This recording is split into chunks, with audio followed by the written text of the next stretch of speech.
fishy. I think the shrimp and the pork blend well together. I just think it's once again lacking all seasonings. It is salty, but it just doesn't like plain salty pork. And it doesn't. There's really change out the way it is. I'm a little confused. I'm a little puzzled, like jigsaw. Yeah.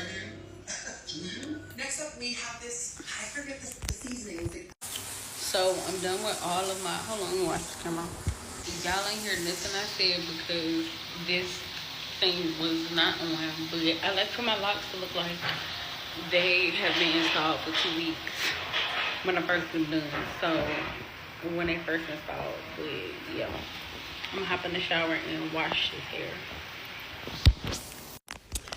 Okay, guys. So look at it. It's completely done and washed. I like literally soaked my whole entire head last night, and then I put on a little bit of the sealing lotion, the sacred sealing lotion, and then I put on some mousse in the little blue foam.